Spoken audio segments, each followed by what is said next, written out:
Então, nós vamos dar continuidade ao nosso estudo dos princípios na Constituição Federal.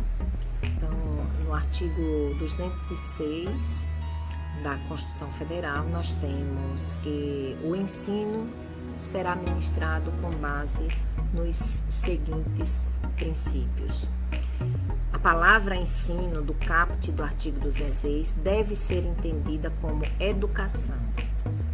Então, essa palavra é uma palavra técnica para dar a conotação de educação formal.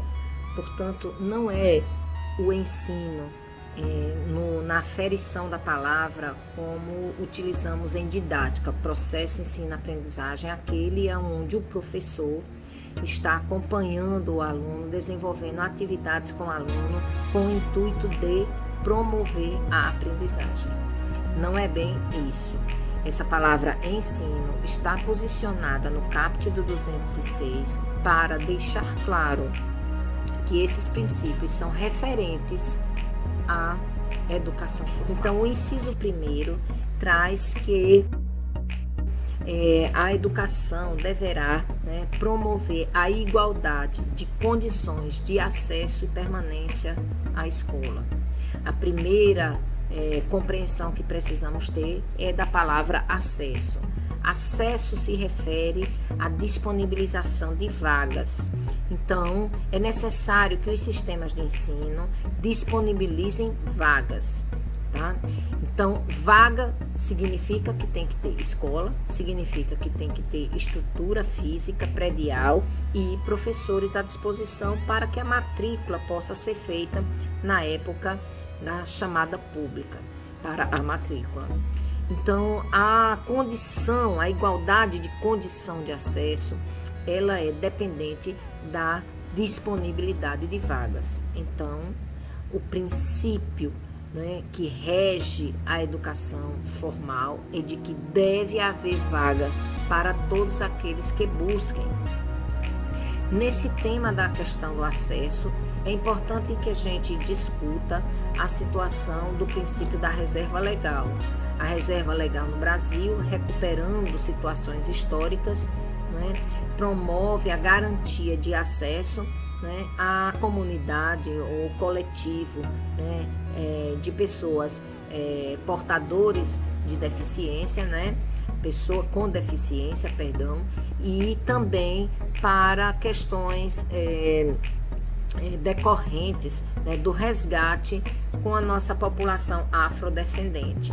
Então, no Brasil, entendemos que para resgatar as nossas diferenças, e para minimizar as desigualdades no país, foi necessário que o princípio da reserva legal, que é um princípio de origem biológica do pós-guerra, fosse utilizado para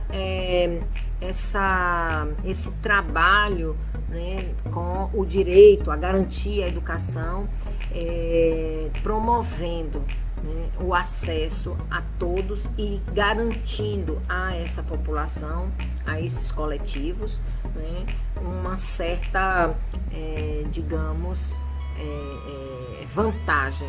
Mas essa vantagem, ela tem o sentido do resgate histórico que temos que fazer e que foi decidido pelo Brasil que se faria.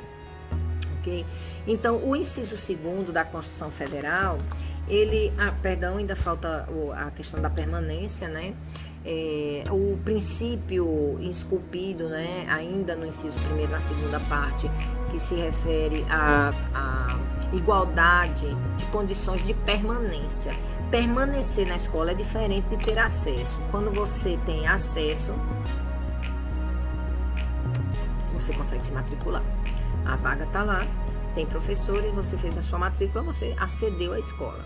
Muito bem, mas para manter esse aluno estudando no dia a dia, é necessário que haja aí alguns programas que dê condições a alguns jovens, crianças que não conseguem nem mesmo permanecer no dia a dia, ao longo do ano, indo à escola, ou por fome, ou por falta de condições de transporte, por falta de material, enfim. Então, para isso, para que se promova a igualdade, né?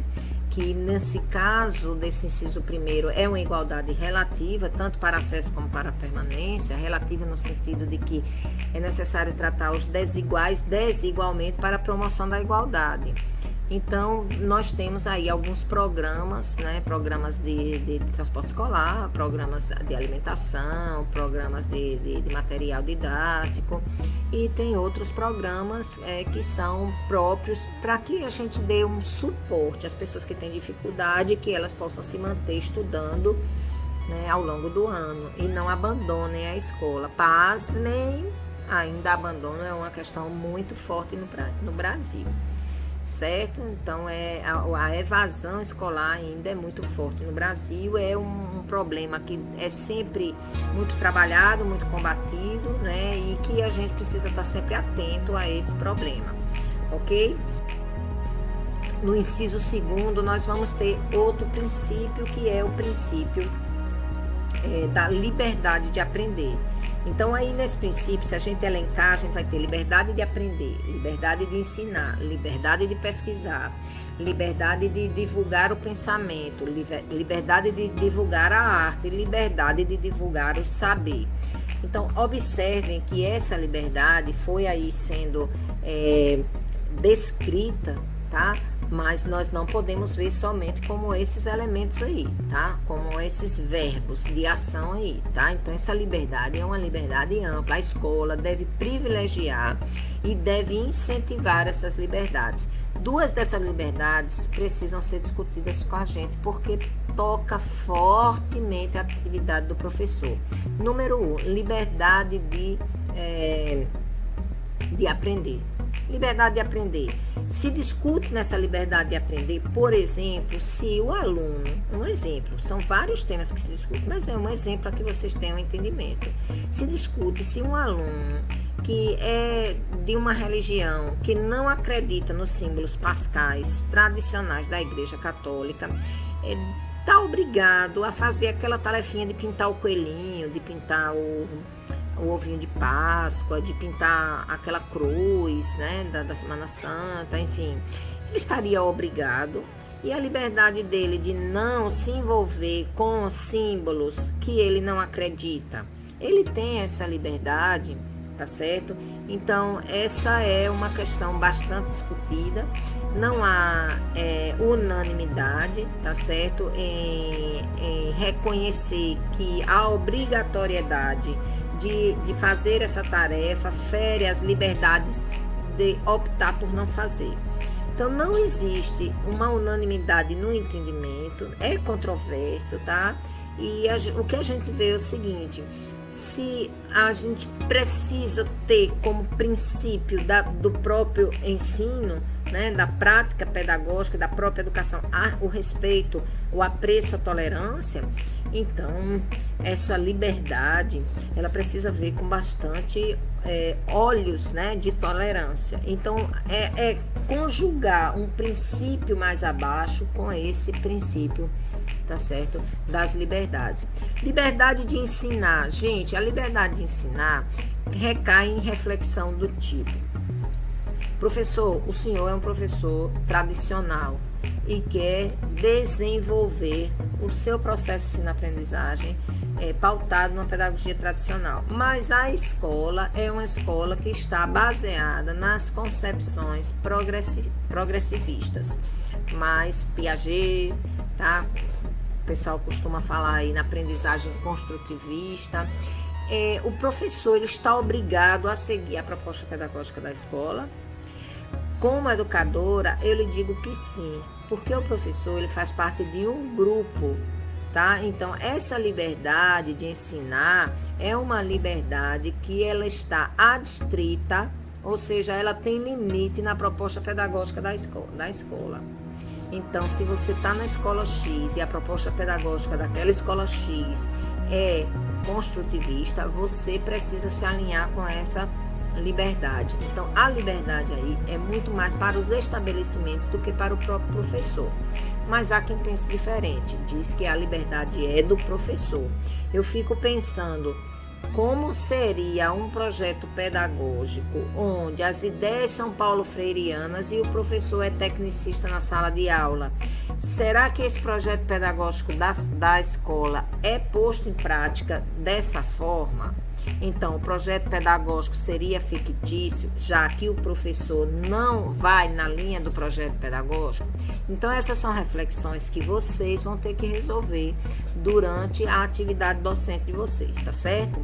Então, o que eu quero deixar aqui para vocês é que esses são os problemas entre o distanciamento do que deve ser e do que efetivamente é, como a gente já apresentou lá atrás. O que é que deve ser e o que é efetivamente, tá? Outra coisa, a gente não está aqui trazendo a resolução dos problemas, a gente está apresentando aqui o que a lei diz para vocês. Vocês vão avançar, vocês vão pensar sobre isso e vocês vão ter que se posicionar nos ambientes onde vocês vão trabalhar, ok? Podem também já ir se posicionando como alunos, tá? Isso é um problema de toda a sociedade. O que a gente faz aqui é apresentar como a lei traz e o que é que significa o texto da lei, a resolução dos conflitos, tá? As tendências que isso toma no momento de pôr em prática, isso fica para ser discutido, para ser amadurecido com os atores diante do caso concreto, ok? Então, no terceiro inciso terceiro do artigo 206, nós vamos ter pluralismo de ideias e concepções pedagógicas. Então, número 1, pluralismo de ideias. O que significa dizer pluralismo de ideias? Que dentro dos processos pedagógicos formais não existe uma determinação, uma normatização, uma instrução normativa, um decreto, uma portaria que possa obrigar a unanimidade de ideias sobre educação, tá? Ideias de como desenvolver a educação. Então, essa garantia, tá, do pluralismo de ideias está aí colocado no nosso ordenamento jurídico, já dentro da Constituição Federal, ou seja, dentro do maior patamar de regras que temos. Percebam que a garantia é para evitar que o Estado venha e pacifique tudo de norte a sul com um único pensamento pedagógico, com uma única forma de se pensar a educação. Então, as ideias sobre a educação não podem ser impostas como regra geral para todos os sistemas, ok? Então, o pluralismo está garantido. Ok? Então, concepções pedagógicas segue na mesma linha. Segue essa linha de liberdade de concepções pedagógicas. Eu não sei se vocês tiveram aula de didática, mas quando vocês têm aula de didática, vocês estudam quais são as tendências pedagógicas ou as concepções pedagógicas que nós temos aqui mais comuns aqui no Brasil. Também não é uma regra, mas existe uma classificação das concepções pedagógicas que mais se ressaltam, né? Que aparecem nos nossos sistemas e nas práticas dos professores aí. Então, essas tendências, essas concepções pedagógicas, elas podem ser variadas e a Constituição garante que sejam utilizadas de maneira bastante livre. Isso por quê? Porque a lei anterior, a 5692 de 71, ela estipulava um pensamento pedagógico unânime para o país inteiro. E, obviamente, isso é rejeitado pela nossa classe de docentes como algo democrático, saudável ao pleno desenvolvimento da pessoa humana. Então, se garante que as escolas possam pensar diferentes, optar por concepções de escola, concepções de docente, concepções de processo de ensino-aprendizagem diferentes.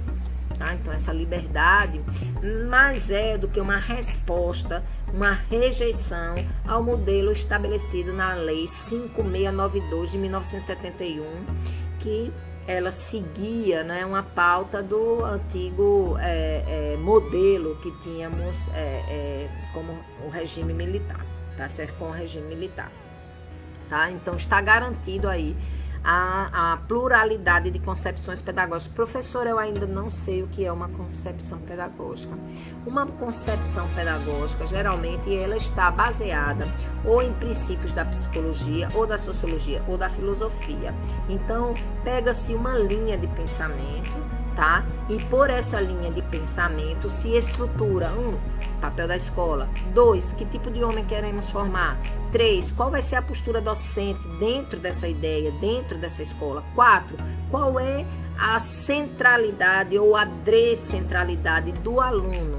O processo de ensino-aprendizagem é visto do ponto de vista do aluno ou do ponto de vista do professor? Para que serve a avaliação, tá, dentro dessa escola? Então, uma concepção pedagógica, ela passa a estruturar essas perguntas, responder essas perguntas e propor metodologias e etapas, tá, para a formação, tá? Então, isso aqui é uma concepção pedagógica.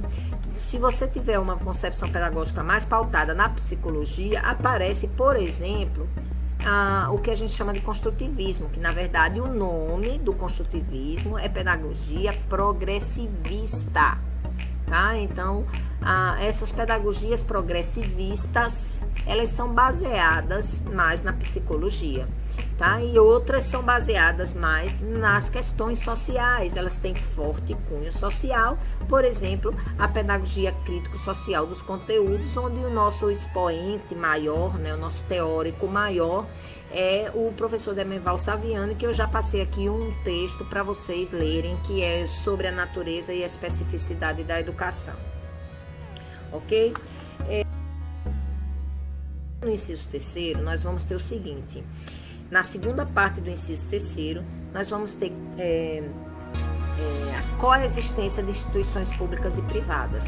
Então, o que significa coexistência de instituições públicas e privadas? Coexistir e existir ao mesmo tempo. Então, quando a Constituição estava sendo discutida, em 1987, né, vários foram os embates, várias foram as discussões, várias foram as divergências, porque existia um grupo de professores que queria que somente o Estado desenvolvesse a educação básica no Brasil. Já outro grupo de professores defendia que não, que a educação deveria ser privada, com apoio do Estado. E outro grupo mais moderado dizia não, pode coexistir as duas. Tá? Efetivamente, se realizou, né, a coexistência. Por que os professores que defendiam que a escola deveria ser pública e gratuita para todos e mantida pelo Estado, eles eram fortes e no que é que eles se preocupavam? Eles se preocupavam que houvesse muita interferência das religiões dentro das escolas, porque historicamente quem sempre investiu em educação privada foram os religiosos, principalmente a Igreja Católica no Brasil. Então essa era uma preocupação forte, que não houvesse uma tendência, né, a uma única religião ou um empoderamento apenas de um discurso, tá? Bom, efetivamente a Constituição conseguiu manter aí um nível, né, mediano de garantia, tá? Garantindo essa coexistência.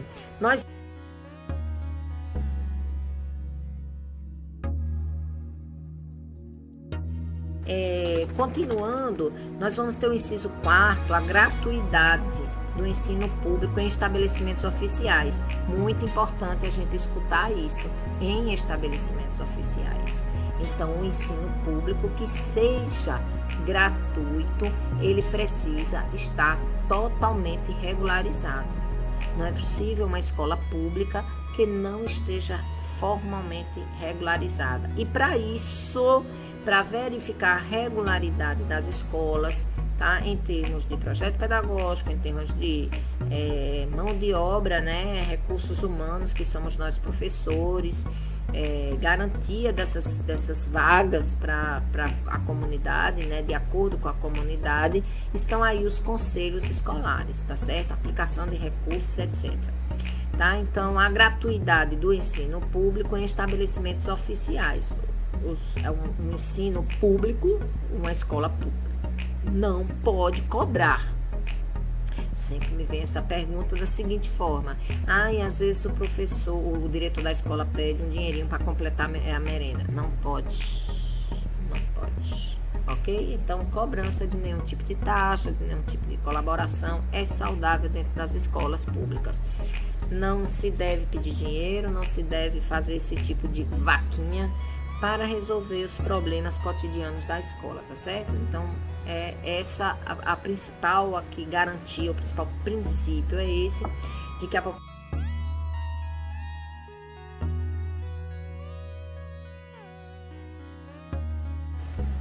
inciso 5º, valorização dos profissionais da educação escolar garantidos na forma da lei plano de carreira com ingresso exclusivamente por concurso público de provas e título aos da rede pública. Então, na rede pública somente pode atuar professores que tenham passado por concurso de provas e títulos, tá?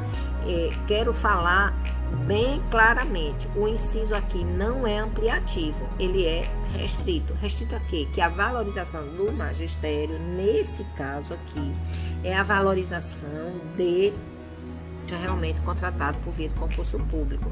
Que ele não seja enrolado com contratos temporários, com estágios, etc., com qualquer nome que seja aí, tá? Então, essa é a valorização, tá? Então, e o plano de carreira tem que ser votado em cada município e em cada estado. Então, plano de carreira docente é uma lei, seja municipal, seja estadual, que fala como você progride, o que consta no seu salário, né? Como você vai poder garantir a sua progressão, né, enquanto trabalhador, tá? Então, é isso aqui que está sendo exigido. É necessário que as escolas tenham um norte de como vão lidar com a situação do professor trabalhador, do docente trabalhador, tá? Então, esse docente é um docente que ele tem formação, é um docente que passou por concurso e é um docente que sabe como vai progredir na sua carreira profissional. 6. Gestão democrática do ensino público. Gestão democrática do ensino público na forma da lei. Lembre-se, gente, quando diz assim na forma da lei, significa que tem que ter uma outra lei regulando isso aí. Então, todo sistema de ensino vai ter a lei da gestão democrática nas escolas. O que quer dizer gestão democrática? Não quer dizer simplesmente eleição, tá? Então, a gestão democrática aí quer dizer a existência de uma célula que garantirá a representação de todos os atores interessados. Nesse sentido, vou deixar um vídeo que está no YouTube para vocês assistirem meu, tá certo? Isso é questão que geralmente eu colocava nas provas e a gestão democrática é algo muito importante, de modo que professores bem preparados para participar da gestão democrática, eles ajudam muito uma escola. Então, é um tema que a gente precisa dar mais valor, é um tema que a gente precisa discutir melhor. Para isso, vocês assistem ao meu vídeo e para isso, depois a gente vai puxar um pouco mais para falar sobre a gestão democrática, principalmente quando a gente for lá para LDB, ok? Inciso 7. Inciso 7 é 7. Garantia do padrão de qualidade. Mas, efetivamente, como a gente ofere o padrão de qualidade atualmente? Pelo Enem, no ensino médio, Provinha Brasil, por exemplo, pela o Exame Nacional do Ensino Superior, tá certo? Então, o Sistema Nacional de Avaliação e o SAEB, né, que são o Sistema de Avaliação da Educação Básica, nós temos mecanismos que são provas que o aluno faz a prova, vai oferir conhecimento e por essa oferição de conhecimento é oferido também o padrão de qualidade. Conjuntamente a gente tem a avaliação dos professores e da produção desses professores durante a sua trajetória, certo? Então, como é mensurado o padrão de qualidade? É mensurado através da atividade do professor e através das provas que são aplicadas nacionalmente para os alunos, ok? Lembre-se que é registrado no Brasil que não somente a escola pública vai mal, mas a escola particular também vai mal. Daí eu me pergunto, será que a gente está utilizando um instrumento inadequado? Porque a gente vê que às vezes a escola sai aí como sendo ruim, mas alguns alunos se destacam fortemente, nas suas trajetórias, tá? Então, eu venho discutindo isso, mas deixo isso para vocês aprofundarem. Isso aí é uma questão que vocês precisam amadurecer. Essa é uma questão que vocês precisam se envolver como professores, buscar amadurecer nisso daí, tá bom? E, por último, o piso salarial profissional nacional para os profissionais da educação, escola pública, nos termos da lei. Precisa da lei aqui, precisa da lei da gestão democrática, precisa da lei da valorização dos magistérios para a questão da progressão, tá? E precisa do piso salarial. O piso salarial, gente, eu vou deixar um texto para vocês sobre o piso salarial, e ele é anualmente corrigido, tá? Anualmente corrigido. Quem bate o piso salarial é o ministro da Educação, então ele divulga através de uma portaria, né, o valor do piso, para onde vai. Esse piso salarial aí tem vários estudos, né, como impacta as contas dos municípios, etc. Certo? É feita aí uma análise de mercado, inclusive a hora do professor, para que essa hora esteja condizente com outras carreiras de formação docente, de formação superior. E então é estabelecido o piso. Efetivamente, os professores têm melhorado bastante em termos de ganhos, né? De ganhos. O que se discute hoje são condições de trabalho, são divergências sobre outras questões e alguma outra prefeitura ou estado que atrasa os salários. Mas não podemos dizer que, de certo modo, houve uma evolução, tá? Principalmente nos últimos anos, com o estabelecimento dos pisos. Tá? Então isso é interessante, a gente vê realmente aí um passo à frente, tá?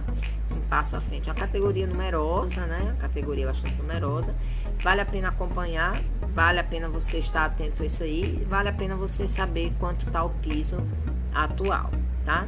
Então busca aí na internet para se atualizar. No parágrafo único, nós temos o seguinte: a lei disporá sobre a categoria dos trabalhadores considerados profissionais da educação. Quem são os profissionais da educação? Quem são esses profissionais? Tá? Da educação básica, e sobre a fixação de prazos para a elaboração ou adequação de seus planos de carreira, tá? No âmbito da União, dos estados e tal. Muito importante você saber quem é profissional da educação. Recentemente houve uma decisão do STF, né, principalmente olhando lá o artigo da CLT, esqueci agora o número do artigo, acho que é 227 ou 427, onde se discute o seguinte: uma pessoa que trabalha como instrutor no sistema S de ensino, ele é professor? Não é professor, ele não tem licenciatura, mas ele é professor, ele é profissional da educação, ele vai fazer jus aos benefícios que a CLT traz. Então, número 1, os profissionais que são do setor público são regidos por lei própria, tá? Lei própria para isso, tá? Já os profissionais que trabalham na iniciativa privada, como é que eles são reconhecidos como profissionais da educação? Nós vamos voltar a discutir mais esse assunto um pouco mais quando a gente entrar lá na LDB, tá certo? Docentes do setor do sistema público e docentes da rede particular e profissionais da educação.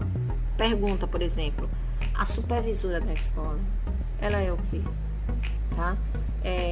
O secretário da secretaria da escola é profissional da educação? Então, essas perguntas vocês precisam saber responder, tá? E nós vamos voltar a ela. Então, o que a Constituição aqui, ela está querendo dizer pra gente? Ela está querendo dizer, número 1, que os profissionais, os professores, os docentes da educação pública precisam ter plano de carreira e vão estar adstritos ao piso salarial nacional, tá certo? Número 2, os profissionais da educação, de um modo geral, eles precisam ter a fixação, tá certo, de seus planos de carreira, tá certo? Então, sindicatos, tá? Confederações de classe, eles precisam se manifestar, né? E aí, no caso, num acordo coletivo, tá certo? Porque isso é um instrumento que é dado para a iniciativa privada, tá bem? Então, gente, aqui nós terminamos os principais princípios, né, que são esses que estão aqui colocados de forma enumerada, tá? De forma enumerada. Não significa dizer que são só esses é o que estão aqui e não é de forma taxativa, mas a gente precisava fazer essa leitura, tá? Na próxima aula, a gente vai fazer a leitura sobre a situação da universidade aqui e também a gente vai fazer o estudo do dever do Estado, que está esculpido aí no 208, ok? No 208. Um forte abraço para vocês, farei outro vídeo e disponibilizarei para vocês, ok? Até mais, nos vemos sempre nas terças e quintas-feiras esse ano para o nosso estudo de estrutura e funcionamento da educação básica. Peço a todos que façam a leitura do texto da Constituição Federal e também dos textos disponibilizados para apoio e suporte pedagógico. Um forte abraço a todos, que Deus os proteja e ilumine a vida de vocês.